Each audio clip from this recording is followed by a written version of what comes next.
Hello and welcome to ORF Middle East once again. It is my absolute pleasure to have with me Mr. Marcelo Brito. Mr. Marcelo is the COP30 Special Envoy for Subnational States of the Amazon and the Executive Secretary for the Legal Amazon Consortium of States in Brazil. So welcome, Mr. Brito. My pleasure. I'm really happy to be here with you. What a great opportunity to talk a little bit about COP, Brazil, and so on. Thank you. And thank you especially for coming all the way from Abu Dhabi to our office space. So this is really an honor and a pleasure for us. I think the first question for you would be one that's on everyone's mind. What can we expect from the COP in Brazil this year? It is being touted in many ways as the implementation COP. How so? How is it going to be different from all the unfulfilled pledges and commitments we've heard at the COP all these years? How is Brazil really planning to push the needle and move the conversation forward?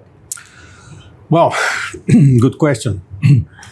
Of course, we have to bear in mind the situation of the world today, the geopolitical tensions that we are living on. It's hard to know that the U.S. is out of the table, so we only can regret not having the most powerful country in the world sitting with us. But having said that, we still have all the other, 196, 95 countries that are members of the UNFCCC that are really want to move on. Yeah. Have said that, we know that the situation don't allow us to bring any new conversation to the table, any new negotiation to the table. And knowing that, the COP president, Ambassador André Correia do Lago, came with this wonderful idea with his team, and he took a look what was done in the past 29 COPs. And he found out almost 400 promises, pledges that were agreed among the countries. And he took off 30 out of those.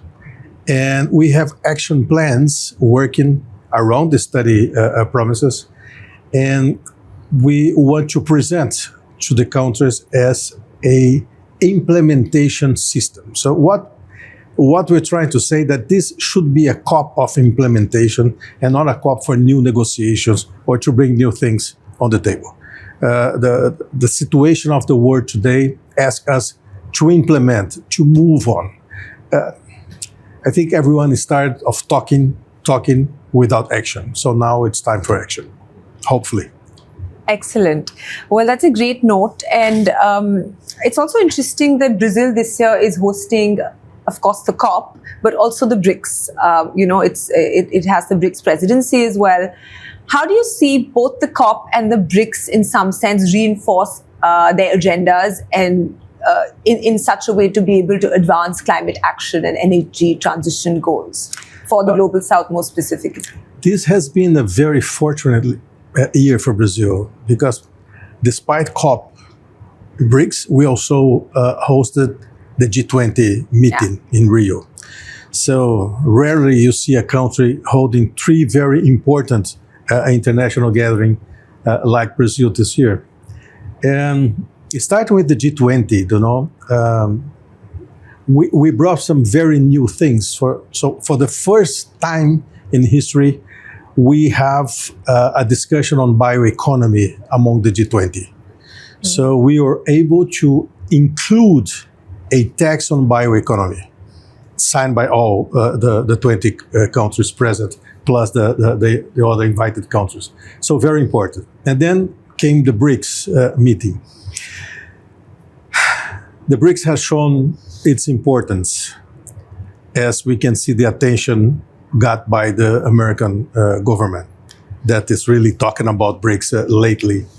I think it's a new idea of not only development, but a new idea on multilateralism that are bringing together specific countries from different regions in the world, but most of them having like the same look ahead in terms of development.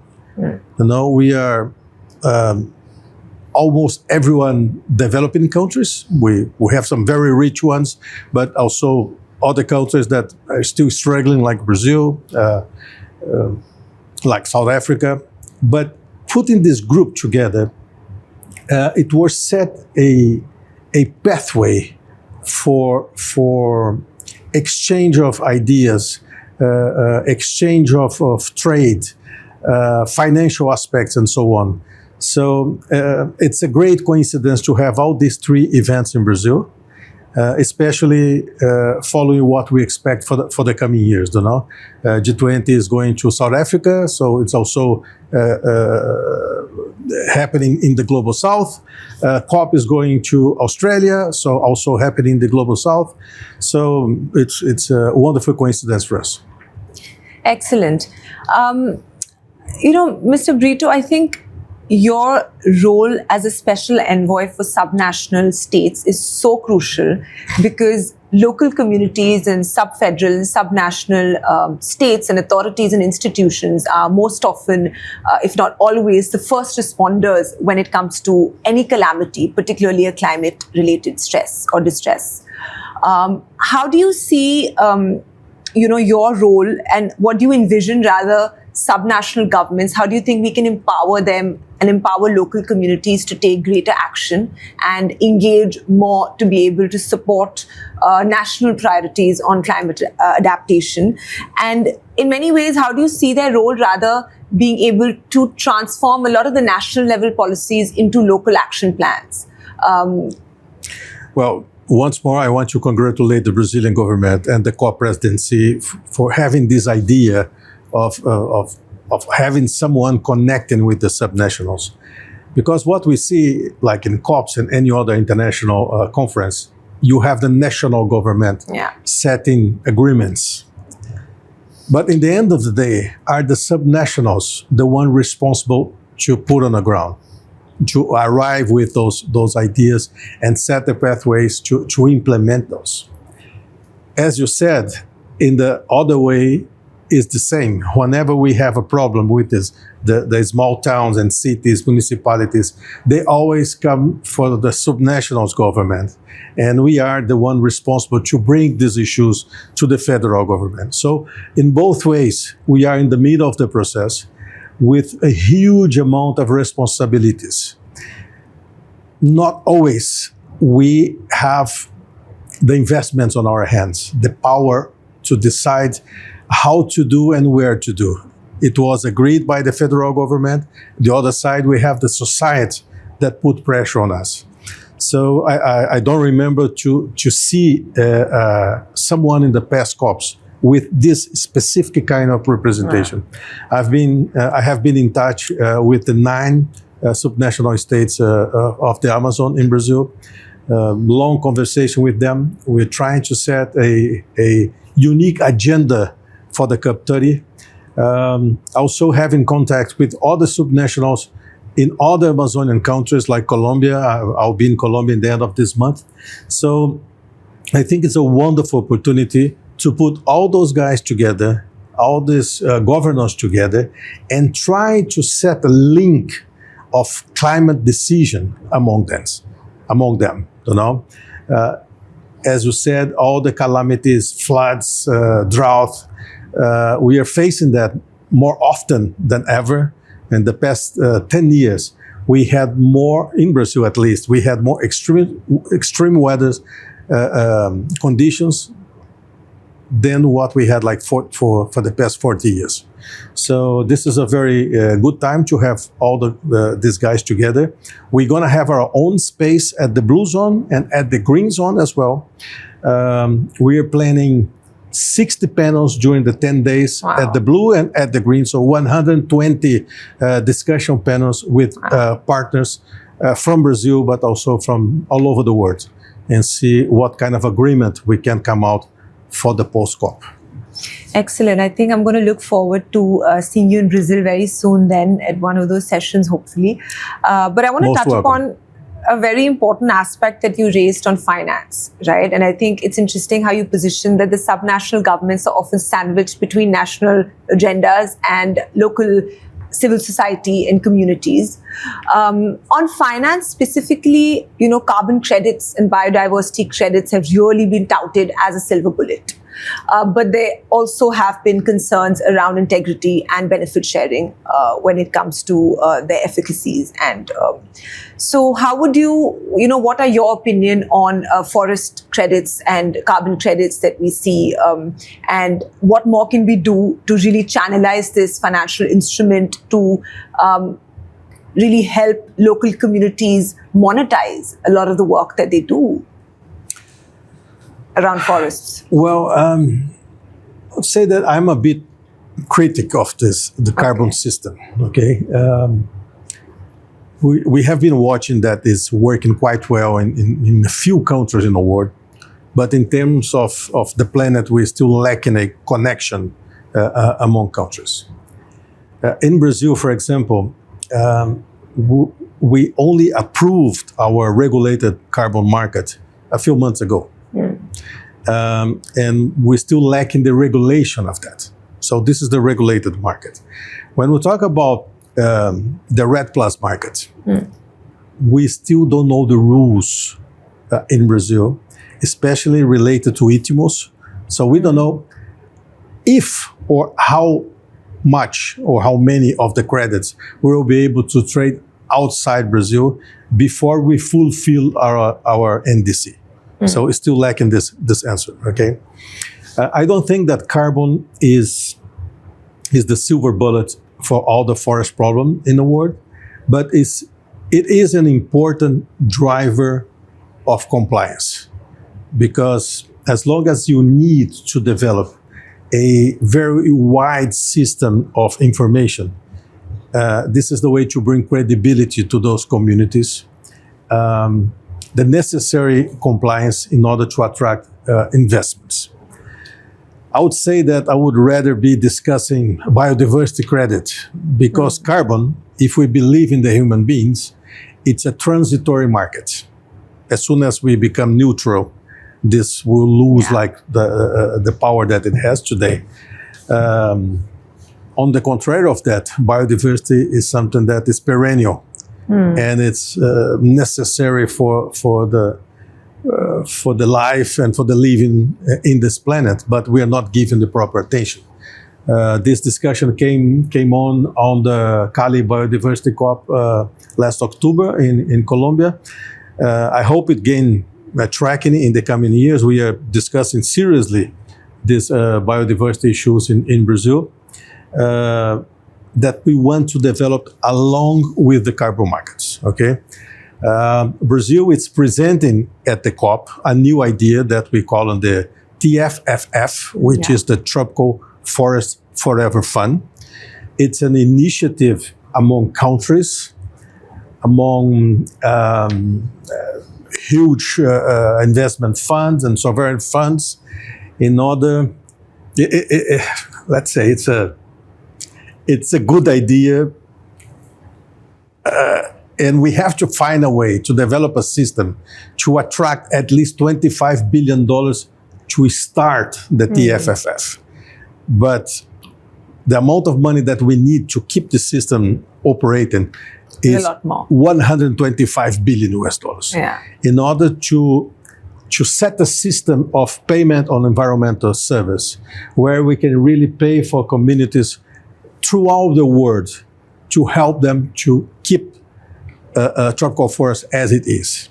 So it's a challenge, a huge challenge. It will be the biggest challenge of the Brazilian government throughout the COP and our biggest delivery. Let's see if the world really wants to keep the forest standing. If they want, it's going to be a nice opportunity. At least it's something that we are trying to put together with several countries. We already have the support of important tropical countries as Colombia, Malaysia, Indonesia, Republic of Congo, and many others. More recently, we had the support of a few European countries as well. So we're looking forward for that. So the name will be TFFF. You're going to hear a lot about that. No, we're already hearing a lot about it, and I want to maybe double click on that a little. And if you could just help us unpack the model a little for our audiences as well, because as far as I understand, the idea is to raise 25 billion from sovereign countries, Yes. and then invest that into the capital market and raise about 125, and then you invest that back into your biodiversity communities and projects and activities. So this kind of a public-private kind of a relationship, what are your thoughts on that? Because, we're relying excessively on A, sovereign countries to be able to put in the seed money, and then B, on markets to be able to inflate and enhance that capital base, and then reinvest it back into. So there is a lot of reliance on sovereign countries as well as markets functioning really well in a short span of time. Well, there are lots of questions that need answers by now, and we are working on that. Of course, we have to convince those sovereign wealth fund to put their money to somebody else manage. In this case, the World Bank. Yeah. Okay. So this is the first task. Okay. The second one is how do we invest this money in a very secure way in order to pay back. Yeah. The third one is how do you do the payment for the countries? Because it's not only the fact like to pay amount of money to Brazil or to Indonesia or to Congo, but how is this money is going to be spread out throughout the communities, forest protection, forest conservation, to recover degraded areas and so on. So there are still several questions to be answered. We are working on that.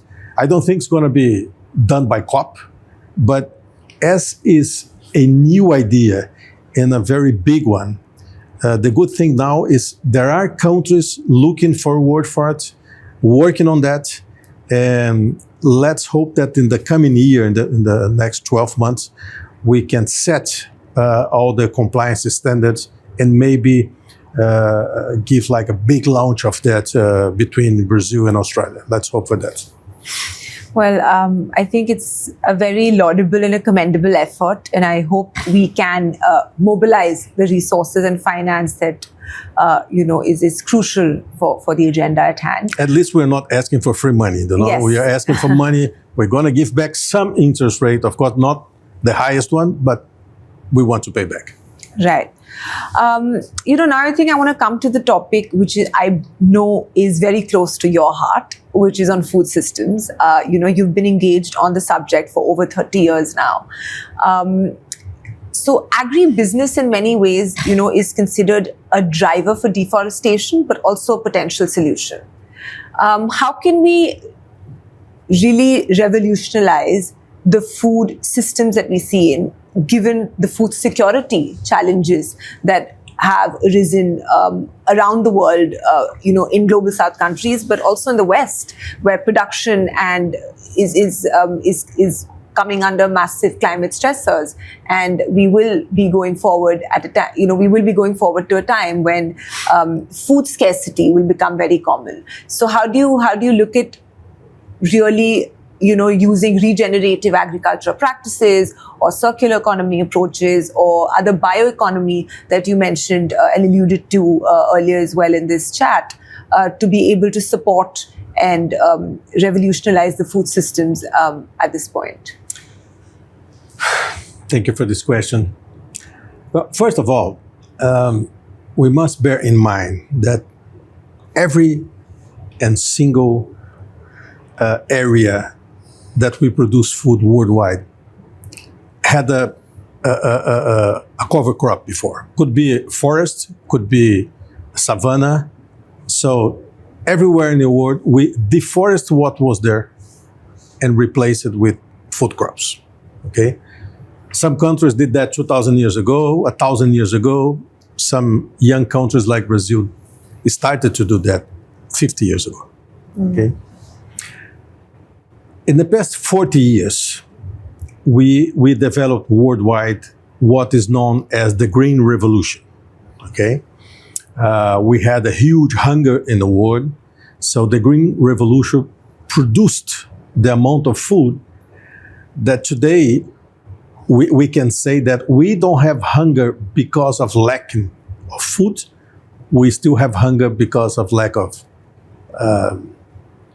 social inequalities or social equalities and distribution and so on. So we have enough food to give to everyone.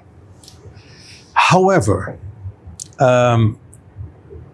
this is not enough anymore.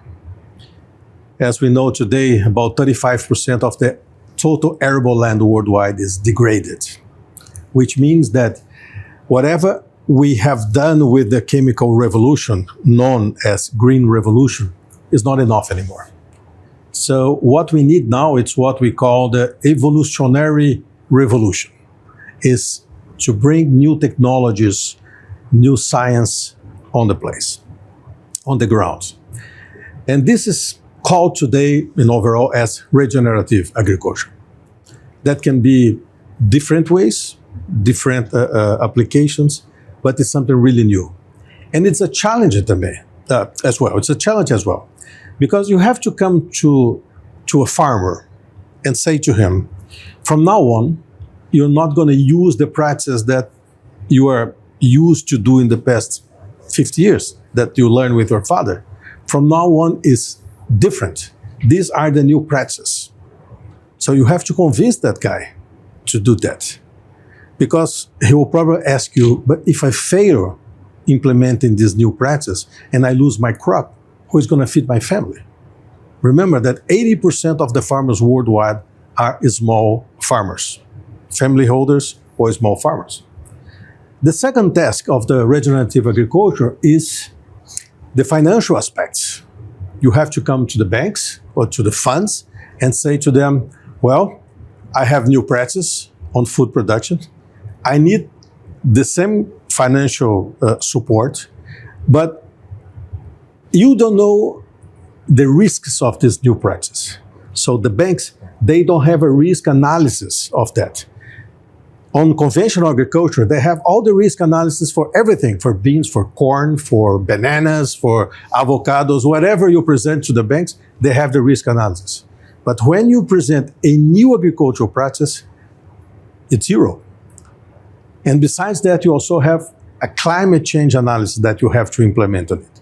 So it's the second huge task that you have, is how to convince the financial sector to keep the promotion of new practices on the ground. The third one is science and technology. Science and technology is not available for everyone. It's available for big farmers throughout the world, but not for the medium size and the small scale farmers. So how do we work to implement and to bring these new evolutionary systems developed by science and technology and spread out throughout the world and to change the process in smallholders and small farmers? So these are the three main challenges of this change in the food system. Remember that only in the COP of Egypt in Sharm el-Sheikh, for the first time ever, we had a small conversation on food systems. If you look at the UNFCCC convention, you're probably going to find very few paragraphs talking about agriculture or livestock. Suddenly, the people found out that the food system can be part of the solutions, because science brought us the possibility to have a neutral agriculture, to have a neutral livestock, in certain cases, even a carbon negative agriculture and carbon negative livestock. Science has proved us how good it is to have forests and agriculture in the same area, and livestock as well. You increase your productivity having forest around your area of production. So it's a new concept of agriculture. Very wonderful things are happening worldwide, but it is a learning curve situation. I believe that we're gonna see in the next 20 years a change even more drastic than what we saw in the past 50 years. Everything's going to be different. The technology applied is going to be different. The developments on bio inputs, it's also improving quite a lot. Brazil is already the biggest user of bio input worldwide. So I'm talking about replacement of pesticide, herbicides, insecticide, chemical fertilizers. So we're talking about huge amounts and huge volumes of these products that will be slowly replaced by bio-inputs in the coming years. So big changes are coming, but we still have lots of things to work around. Right. You know, we talk a lot when we speak of decarbonization. We often refer to the power sector, the transport, or the hard to abate. But agriculture is in fact one of the larger carbon emitting sectors as well. So I'm glad that you sort of laid out a good landscape and pathway and focus to be able to look at regenerative agriculture and more carbon neutral ways of production that could help us perhaps decarbonize the agriculture sector as well. But coming to that, you know, a lot of these conversations do actually take place in the biodiversity COP, maybe not so much in the climate COP like you just said. Is it about time that we look at try and synergize a few agendas and have the COP, you know, the climate COP and the biodiversity COP also talk to each other more intently and actively? Because they're often existing in silos so far. Yeah, of course. It is about time to bring this for the big discussion. First of all, agriculture is one of the hard to abate areas. Okay, so it is very difficult to convince farmers to change the way they are farming. Doesn't matter if it's in Africa or in the United States or in France. Okay, it's a hard to abate area. Okay. But knowing now that we can be part of the solution, because remember, in the past 30 years, we had science showing the emissions of agriculture. So I would say that we have pretty well mapped emissions around the world in any type of agriculture. But we invested very little money to understand the remotions also, the removal also done by agriculture. So when we start to invest in this kind of science in Brazil, especially with livestock, you know, we have a severe problem with methane coming from the cattle, and we started to implement systems, new pasture systems, and so on, and measuring emissions and removals. And we found out that it is possible to have a neutral agriculture and neutral livestock. I remember last year in New York, during the New York Climate Week, we had this meeting with, I don't know, around 15 scientists at the Columbia University. And we talk a lot about the emissions, and someone raised the question about the removals. And all those scientists in place said, well, we are, let's say, in the 20% initial aspects to understand the real removals from agriculture. So if you look at the world today, we know that around 20 to 25% of all emissions come from the agricultural land use change sector. But as soon that we start to apply the removals as well and do the balance, I believe in the next 20 to 30 years, we're going to see a big change on that. Knowing that this area can be really a part of the solution. Let me give you a good example of that. Look at Brazil. 1/3 of our electric power comes from biomass. Yeah. That comes from agriculture. Okay? More than 50% of our fuels are biofuels, either ethanol or biodiesel. But there is something that, because when we have to set removals and emissions, we use the United Nations path, okay? And using that, when you look to the electric power system in Brazil, all the removals is set on the energy pillar. Okay, the removals are there. But the emissions are set in the agriculture pillar. So the agricultural system keeps the emissions. The energy sector is the one who take the advantage of the removals. The same with ethanol, the same with biodiesel. So even the way that we measure this five sectors that done as the United Nations ask us, for us is still wrong. It's flawed, So in Brazil now we are trying to implement a new system where instead of 5, we have 7 areas of calculation of emissions and removals. Okay, some people are really mad with that in Brazil because they think we should keep the world standard for that. But I think it's a good idea. It's a good idea to bring to the table the real calculation on removals. We have in Brazil 130 million hectares under pasture lands. So if we manage this pasture land in a proper way, the amount of carbon removals, CO2 removals that we're gonna see, it's tremendous and can change even the way we look at the carbon emissions in Brazil today.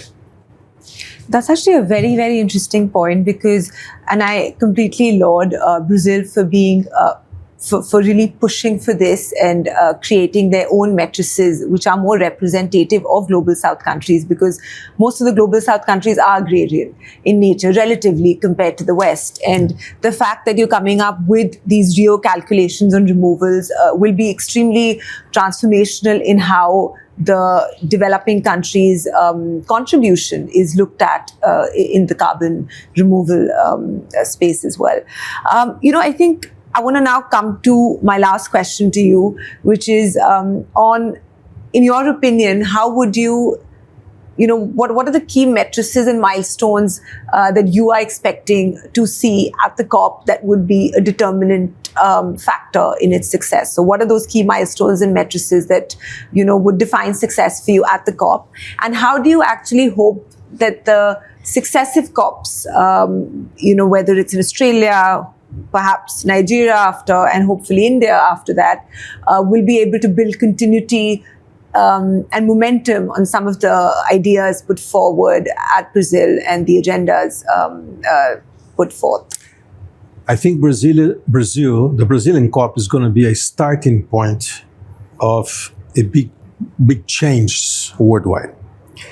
It's going to be the first time that we're going to see 4 COPs having in the global south. So Brazil, Australia, Nigeria, and India. Also, countries that have similarity in their economic agenda: agriculture, mining, energy. Also countries with huge social challenges. So now it's the time for us to set our own model of development. We have been drinking knowledge produced in the global north. Now it's time for us to build our own knowledge, our own metrics, our own methodology.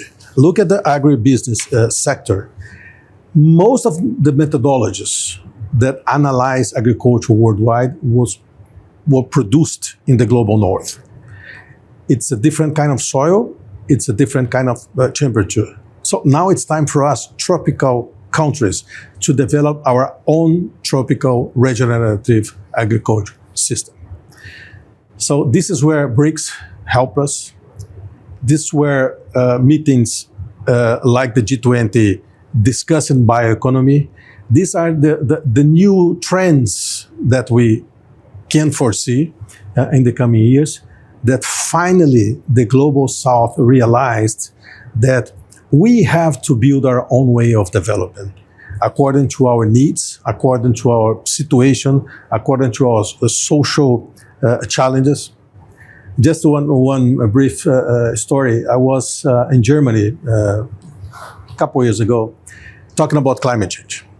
And I was really mad in that day discussing the EU directive on deforestation.